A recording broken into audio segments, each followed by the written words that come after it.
العالمين الحمد لله الذي هدانا لهذا وما كنا لنهتدي لولا أن هدانا الله والصلاة والسلام على أشرف الأنبياء والمرسلين طبيب نفوسنا وشفيع ذنوبنا وحبيب قلوبنا أبي القاسم محمد اللهم صل على محمد وآل محمد وعلى آله الطيبين الطاهرين وأصحابه المنتجبين بسم الله الرحمن الرحيم رب اشرح لي صدري ويسر لي أمري واحلل عقدة من لساني يفقه قولي أما بعد السلام عليكم ورحمة الله وبركاته. The peace, mercy and blessings of Allah be upon you all. There isn't many of you, but whoever is here. Thank you. Thank you for being here, Shaykh and sister and so on. All praise belongs to Allah, the Lord of the worlds, the most compassionate, the eternally merciful, Master of the Day of Judgment. Only you do we worship and only you do we seek help from. Guide us to the straight path, the path of those whom you have favored, not of those who have incurred wrath, nor of those who've gone astray.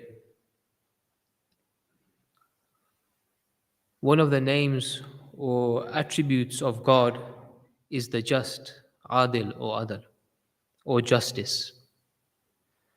God is the one who is just to his creatures. He views them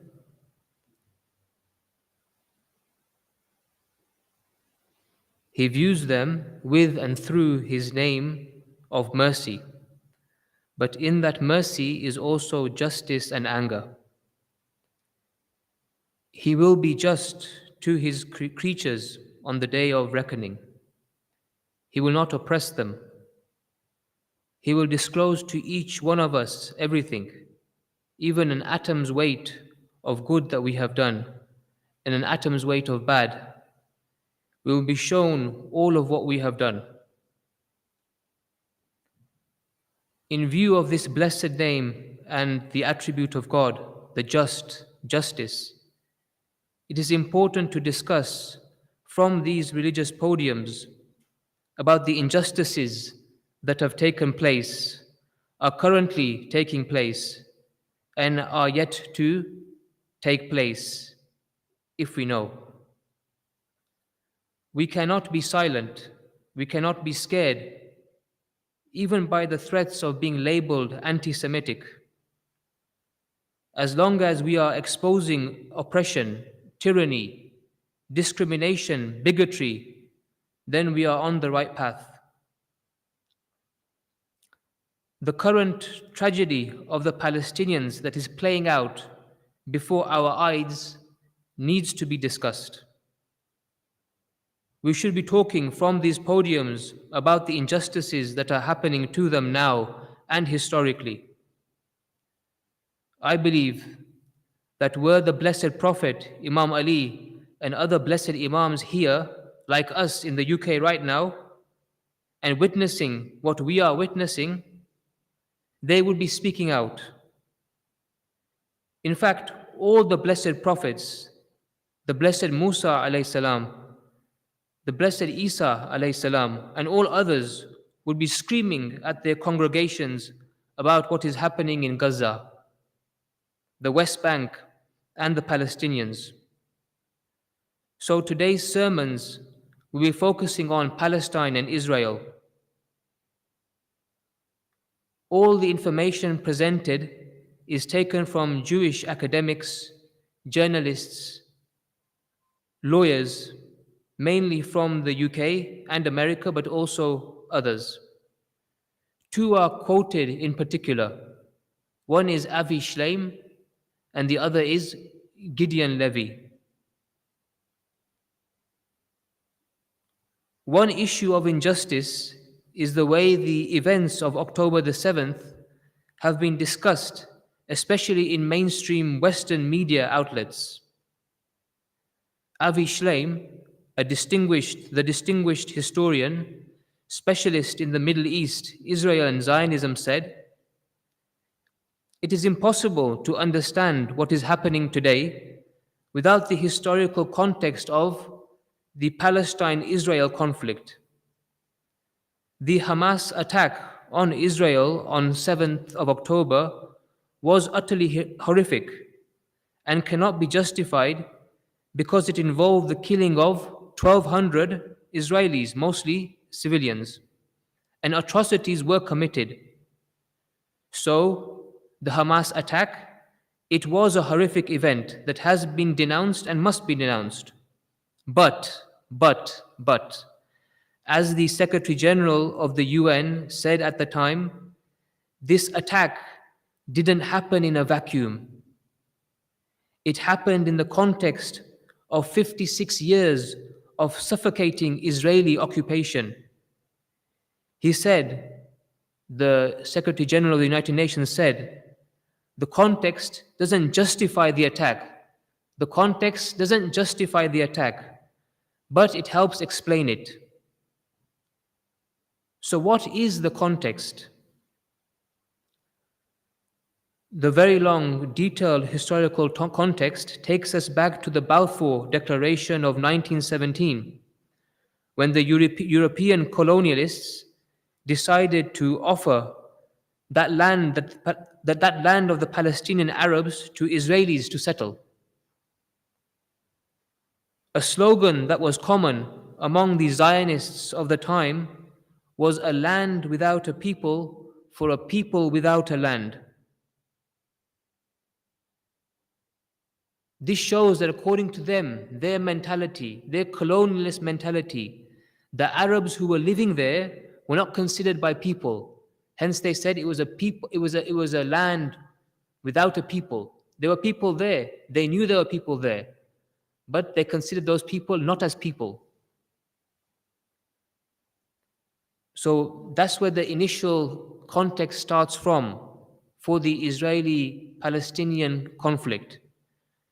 But moving on and missing a lot, in 1947, the UN voted for the partition of Palestine into two states due to, motivated by European guilt of the Holocaust. The Holocaust happened, it happened in Europe. European countries allowed it, they felt very guilty. Because of that, they decided that the Jews, who suffered immensely in Europe without doubt, they should be given some sort of land. Israelis, who were a minority, were allocated 55% of the land, and Palestinians, who were already living there, and the majority, 45%. This was in 1947.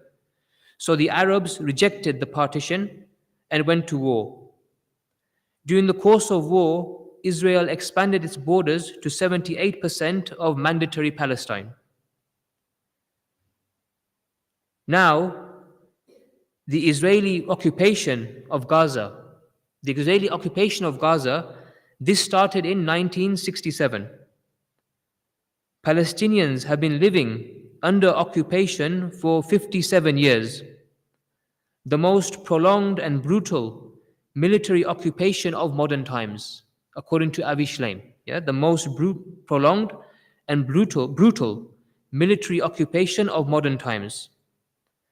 This is the everyday reality for Palestinians in the West Bank and Gaza. A brutal military occupation. It is an arbitrary occupation that denies them independence, human rights, the basic rights that all people are entitled to. So, as Avi Shleim says, what Israel experienced of 7th of October is a very, very extreme, dramatic and painful attack.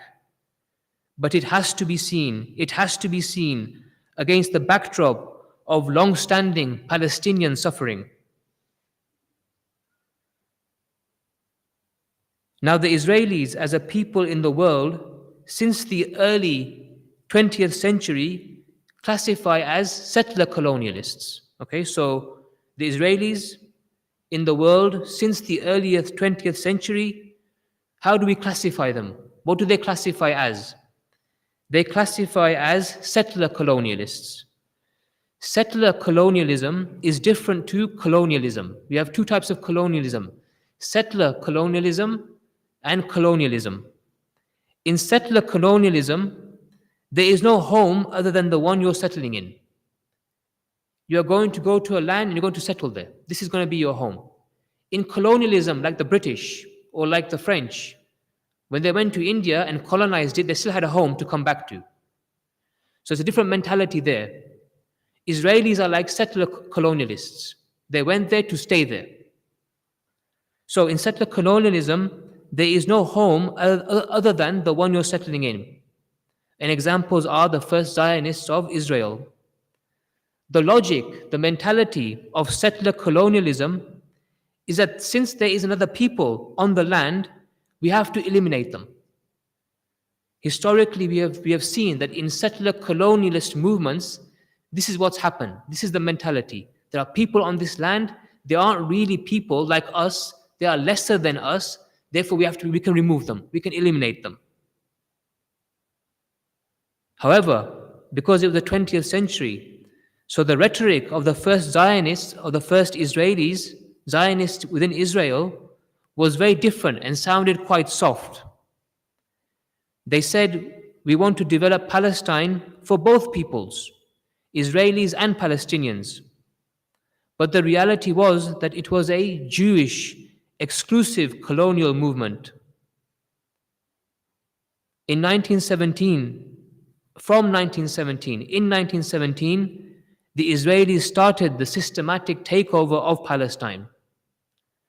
So ethnic cleansing has been taking place systematically. In 1948, there was the first Nakba, the catastrophe. 750,000 Palestinians became refugees. And now today, perhaps we have witnessed and are witnessing a second Nakba. Gideon Levy, the other person that I heavily rely upon in this sermons, is Gideon Levy. Gideon Levy is an Israeli journalist. He has great insights on the impact of October the 7th on Israelis. He said, if this one attack has caused Israel to become so inhuman,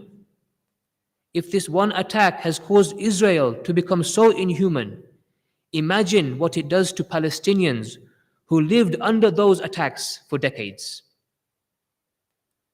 Israelis wonder why they don't like us. He continues, Gideon Levy, he says Israelis, and he's an Israeli. Israelis wonder why Palestinians don't like us. Why do they hate us? Yeah, so Israelis wonder, why don't they like us? Why do they hate us? Well, this is the answer. October the 7th is an attack that is an outcome of the people living in a cage for 16 years. People have been living in a cage for 16 years. To ignore the context, he says, is to ignore the reality. Context in everything is important. We know, even in Quranic studies and in Hadith, we need context. But in everything it is important. In this war, it is important. To understand this war, to be able to give the justice that's required, we have to have context. To ignore the context is to ignore reality. Once, Gideon Levy asked an Israeli general running to be the prime minister, I think it was said in the 1990s, he asked, what would you do if you were born a Palestinian? He's asking the Palestinian general, what would you do if you were born a Palestinian? The Israeli general answered, I would join a militant organization, a terrorist organization. Note, terrorism, the definition of terrorism is the use of military force against civilians for a political purpose. Somebody attacks people in a different country or within a country for a political purpose. That's terrorism. And so, strictly speaking, of course, Hamas's attack on Israeli civilians on the 7th of October is a form of terrorism, no doubt. But the Israeli attack on Palestinian civilians in Gaza since October the 7th for political purposes is a form of state terrorism.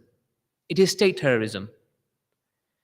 Gideon Levy continues, Israelis cannot, sorry, Gideon Levy continues, Israelis cannot empathize with Palestinians because they don't see them as humans. Okay, so Israelis cannot empathize with Palestinians because they don't see them as humans. They are indoctrinated. I'm talking about the Israelis in Israel, the people who are living there. They are indoctrinated to believe that we are human beings and they are not. Palestinians are not. We want to live and they don't care about life. We love our children, they don't love their children. He continues, Gideon Levy continues, they, Israelis, see them, Palestinians, as different creatures. And so they can't put them in there, and so they can't put themselves in their place. This means, from all this, we can see that this means that the Israeli population is blindsided and indoctrinated. They are fed and being fed a narrative. In that narrative, Palestinians are dehumanized. They are made to be less than human. The Israelis are conditioned to believe this, unfortunately. Gideon Levy, the same esteemed journalist, said, who lives in Israel, by the way, he works for Heratz. Gideon Levy said, the media in Israel is complicit. They are not showing their public what is happening in Gaza. The Israelis are not shown reality, and so they are in denial. The Israelis are not shown reality, and so they are in denial. In fact, and this is a principle we can say, a principle that we can extrapolate from what we've seen in the world throughout history. Any occupation and any apartheid doesn't work without dehumanization. Gideon Levy continues, dehumanization is the tool to make sure you don't have too many moral doubts. Yeah? So dehumanization is that tool to make sure that you don't have too many moral doubts. I can be bad to you. I can be horrible to you. I can kill you. I can rape your women. One can rape your women. One can do this. One can do that. Everything can be done to you. Why? Because you're not really human. You're not really human. You're lesser than human. You can be kept and your food can be controlled. Everything can be controlled because you're not human. You're like a pet. You're like our pets, or worse than that, like animals.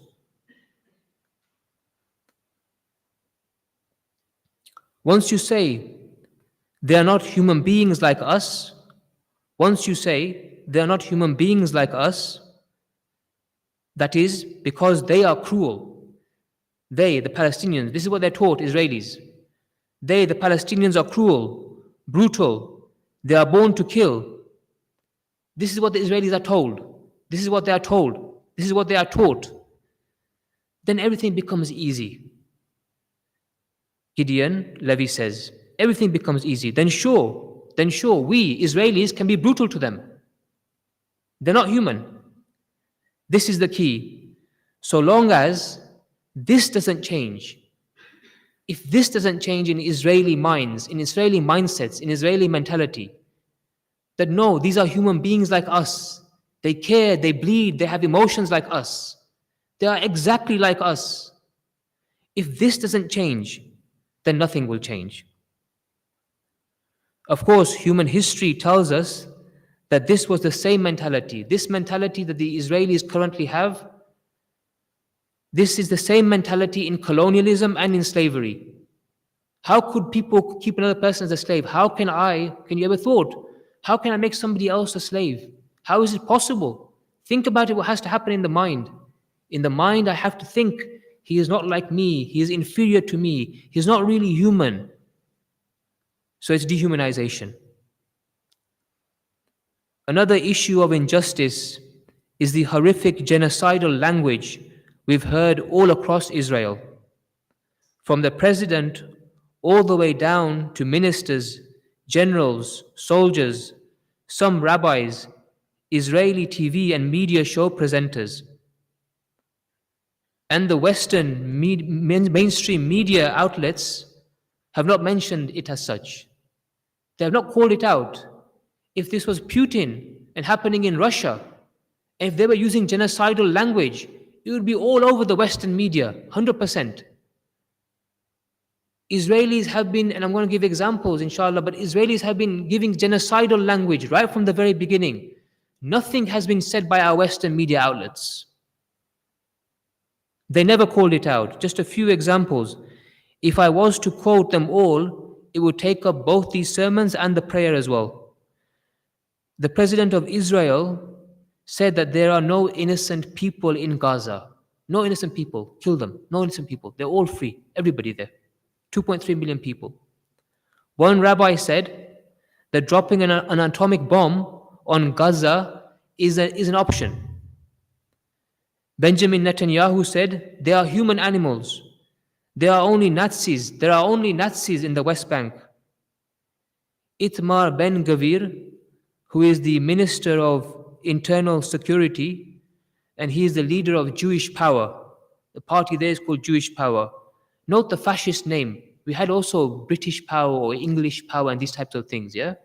In this country, these are all Nazis. The Nazi fascist name, yeah? It's the same name that the Nazis were using. Jewish Power. Note the name is fascist. And he himself is an outright fascist. Anyway, he called for the ethnic cleansing of Palestinians, not only from Gaza, but the West Bank too. The Minister of Finance, Bezalel Smotrich, has said openly that the population of Gaza should be reduced from 2.3 million to 1 or 200,000. The impact of all such statements and positions is that, what's the impact of all this? What's the impact of all this? The impact of all such statements and positions is that about 2 months ago, a poll was done and it showed that the majority public opinion in Israel was for the expulsion of all Palestinians in Gaza. All 2.3 million of them. They should all be expelled.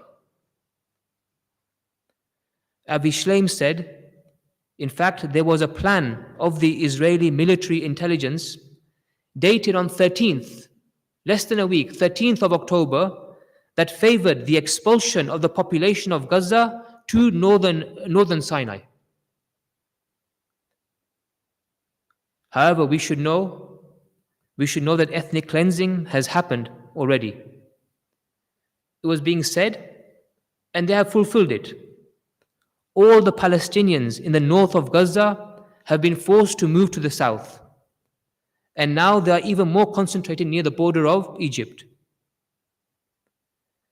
Avi Shleim says, commenting on the genocidal language employed by Israelis, please listen, I don't think historically there has been so much evidence of rhetorical support for genocide, which shows definite intent to commit genocide. He continues, what is very worrying in all this is the demonizing of the Palestinian people, and the distinction is not made between Hamas and people in general. It's just been killing. They don't care. It hasn't been about Hamas at all. More and more of the ministers are referring to Palestinian people as Nazis. Now then he goes on to say, very interesting point, he has relatives that were actually killed in the Holocaust and so on. This is what he says. He said, this is exactly what happened in Nazi Germany. This language by the Israelis towards the Palestinians and then the attacks, this is exactly what happened. This is exactly what happened in Nazi Germany. First came the demonization of the Jews, and then came the Holocaust. And he continues, I'm very worried about this, he says. I'm very worried that this dehumanization of the Palestinian people as a whole is paving the way for ethnic cleansing and in more extreme terms to genocide. Another issue of injustice has been the blockade of Gaza for 16 years. Yeah?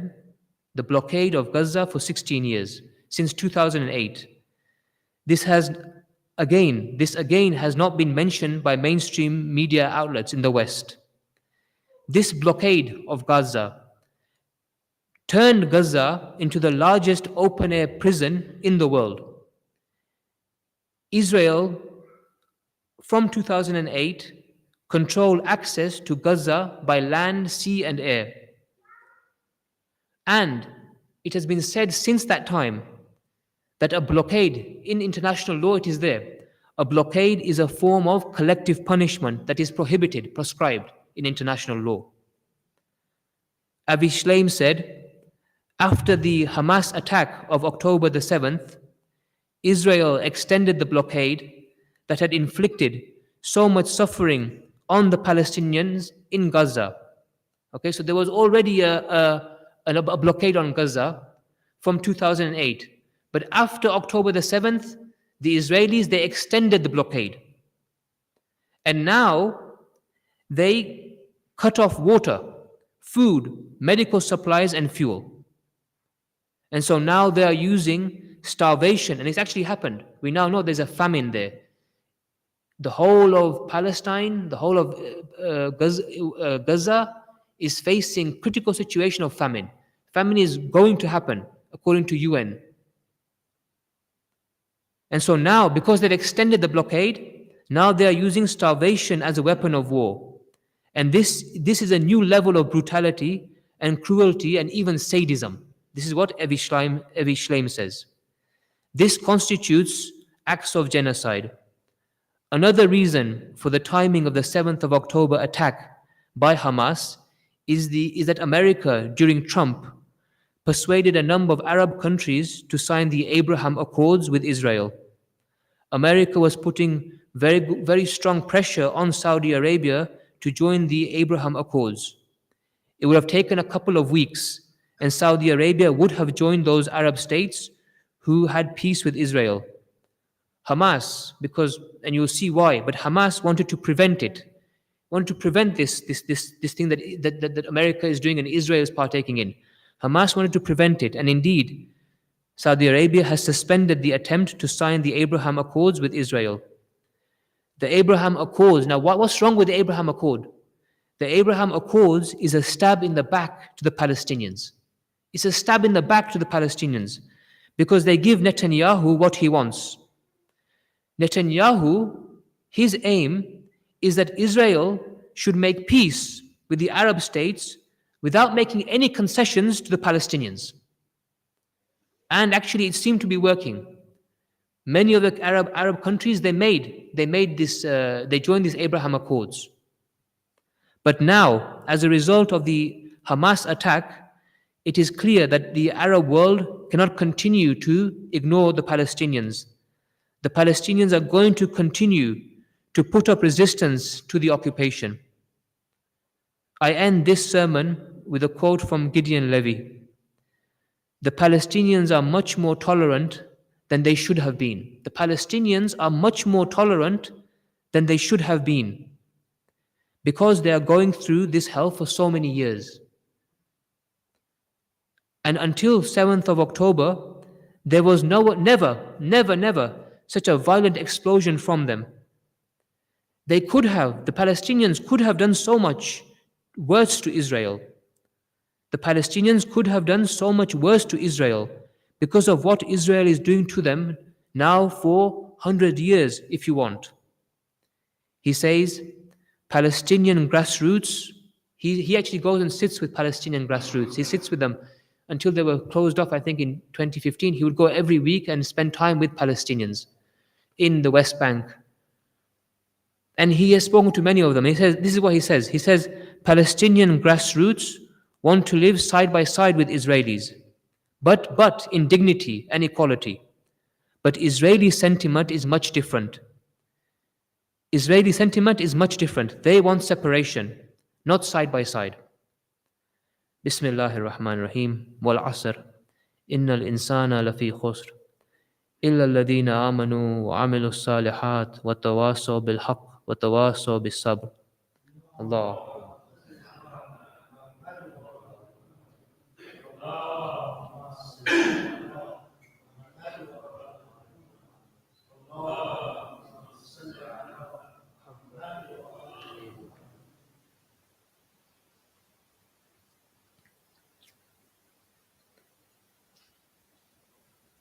أعوذ بالله من الشيطان اللعين الرجيم بسم الله الرحمن الرحيم الحمد لله رب العالمين والصلاة والسلام على أشرف الأنبياء والمرسلين أبي القاسم محمد اللهم صل على محمد وآل محمد وعلى آله الطيبين الطاهرين اللهم صل على محمد وآل محمد.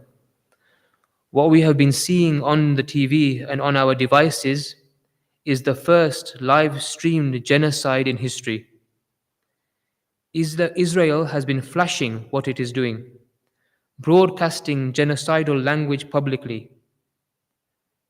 And if we speak out against it, if we speak out against it, we can expect the charge of anti-Semitism. Anyone who criticizes the actions and policies of Israel is likely to be called anti-Semitic. But how is criticism of Israel anti-Semitic? If we are criticizing the oppression, the apartheid, the genocide, how is that anti-Semitic? How is that anti-Jewish?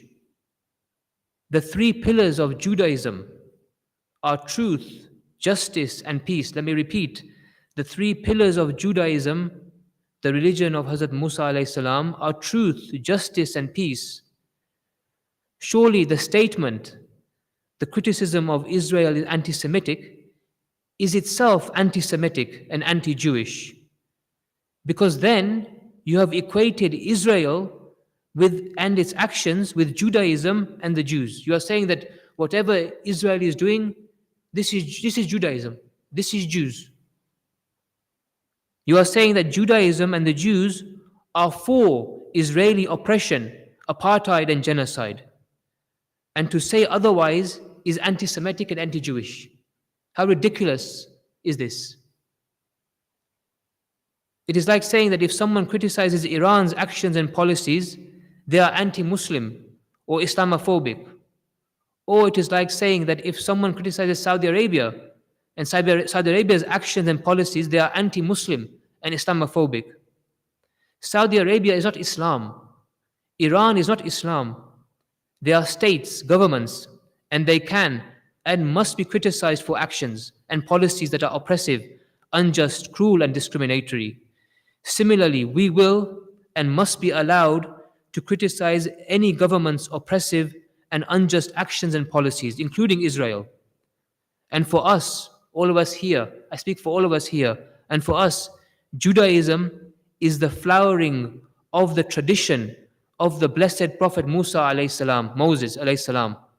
And so we will defend it from anti-Semitism. Don't worry, we will defend it from anti-Semitism here. The first anti-Semitic statement is that criticizing Israel is anti-Semitic. This is the first. Within this statement is actually anti-Semitism.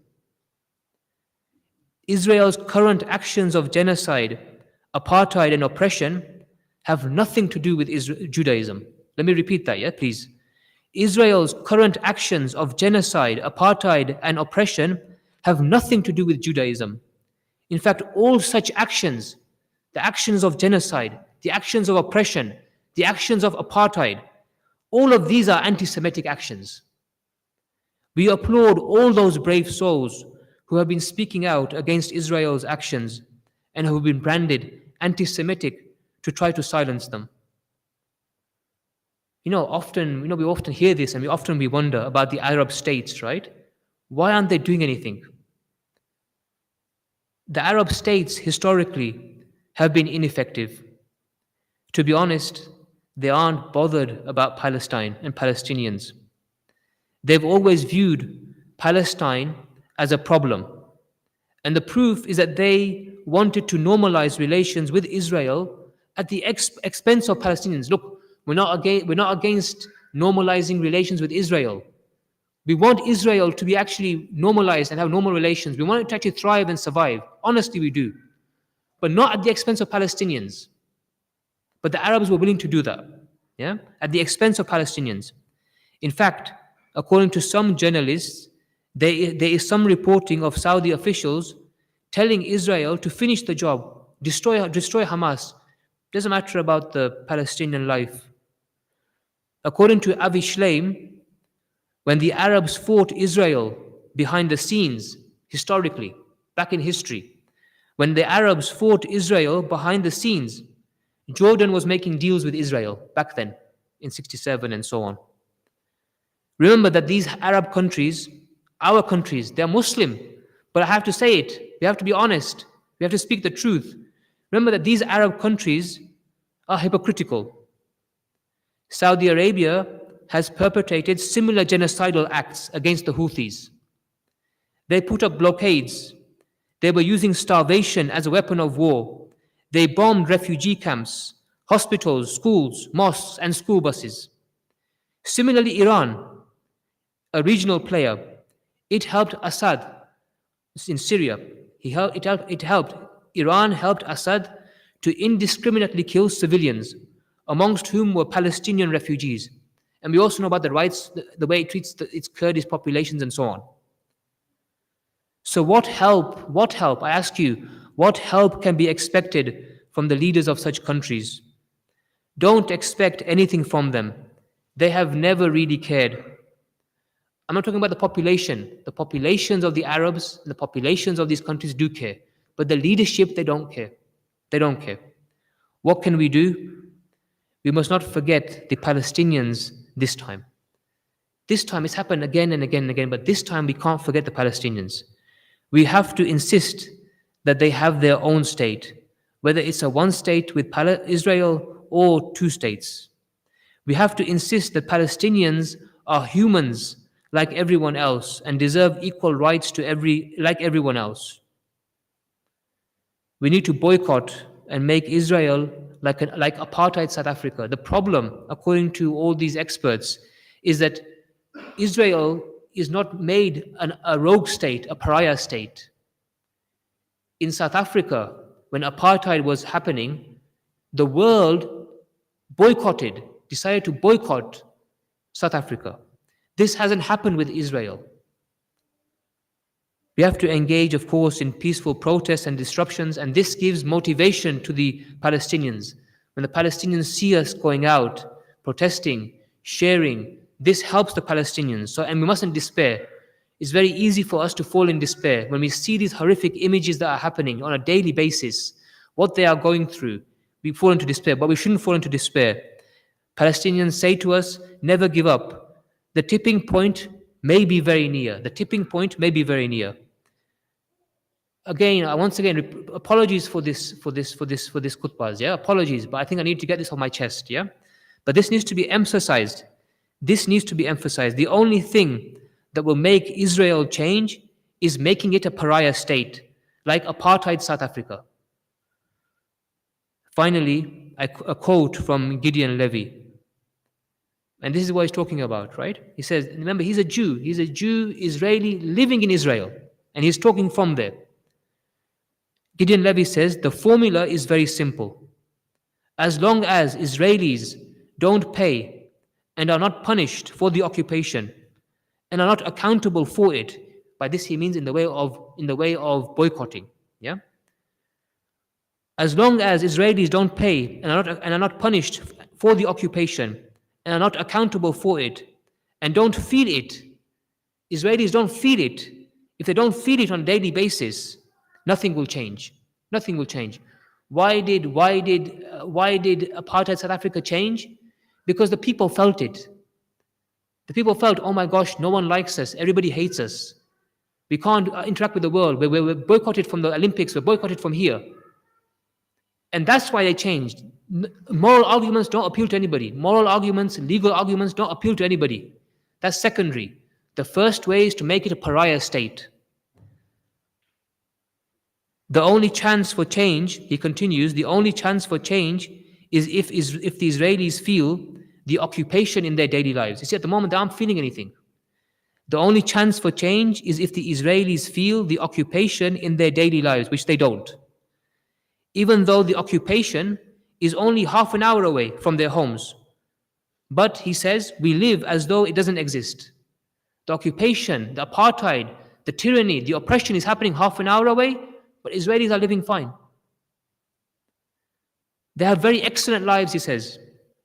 As long as, he continues, as long as the international community doesn't make the move from talking to action, nothing will change here. Nothing will change here in Israel. And until now, the international community, led by the United States, was very good in condemnation, but very passive in terms of actions. He then says, look at the invasion of Russia to Crimea. It took a couple of weeks and there were sanctions. He says, after 55, 56 years of apartheid occupation in Israel, even mentioning sanctions to Israel is criminalized and is labeled anti-Semitism. This is a Jew, journalist in Israel saying this. However, he continues, it is the only hope for change. We have to boycott, we have to pressure somehow and make Israel a pariah state. Not because we hate Israelis, not because we don't want Israel to survive, but because we want them to change, to change. There is so much to say on this. I know I have missed a lot of important points. The ruling of the ICJ, the whole issue of genocide properly, the whole issue of Hamas winning the elections by majority throughout the Palestinian territories and subsequent coup d'etat instigated by Israel, US and the UK, the hope and change in the younger people today. I haven't talked about any of these things, right? There is the increasing support of Western populations for ceasefire and the Palestinian cause, and many, many other issues. There are so many issues that I should have talked about. I can't talk about them all. My time has run out. Finally, just a reminder to everybody, you all know this, but the whole population of Gaza is facing famine. Proper famine. 2 million people due to the starvation policy, because of the starvation policy of the Israelis. This is very, very serious. And it seems that finally, we're seeing, yesterday I was hearing the news, it seems that finally politicians are waking up. Also for you all know this, but to date, since October the 7th, 31,000, almost 32,000 Palestinians have been killed. At least, I think it's more. Could be more, close to 40,000, but 31,000 official figures, 32,000 Palestinians have been killed. 75,000 injured. 13,000 are children. 1.7 million Palestinians have been displaced. 1.5 are now in Rafah. 165 UN staff members have been killed. 435 Palestinians have been killed in the West Bank. In the West Bank, nothing's happening there. I mean, they're occupied. Imagine, 435 people have been killed. 7,585 Palestinians have been detained in the West Bank. 1,200 Israelis were killed on October the 7th. 244 Israeli soldiers have been killed. 134 Israelis are still hostages with Hamas. Apologies for this khutbah, I know. We ask Allah subhanahu wa ta'ala to aid us, humankind, to end this Israeli genocide of the Palestinians quickly, and then to aid us in achieving a political settlement that the Palestinians are happy with, to oust all the tyrants and oppressors of this world, really, to forgive our sins, sins of all who are in this world, sins of all who have moved on to the next world, to give shifa to all who are in need of shifa, to give sabr to all who are in need of sabr. Please recite the Surah Fatiha.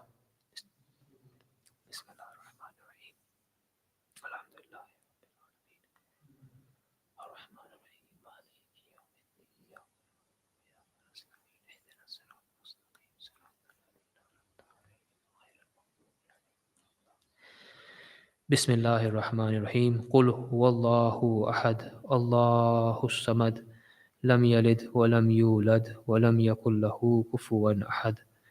Allahumma salli ala Muhammad wa ali Muhammad. Allahumma salli wa sallim ala Muhammadin al-Mustafa wa ala Aliyin al-Murtada. Allahumma salli ala Muhammad wa ali Muhammad wa ala Fatimah al-Zahra. اللهم صل على محمد وعلى الحسن والحسين سيدي الشباب أهل الجنة. اللهم صل على محمد وآل محمد وعلى أئمة الهدى ودين الحق من ذرية الحسين. اللهم صل على محمد وآل محمد.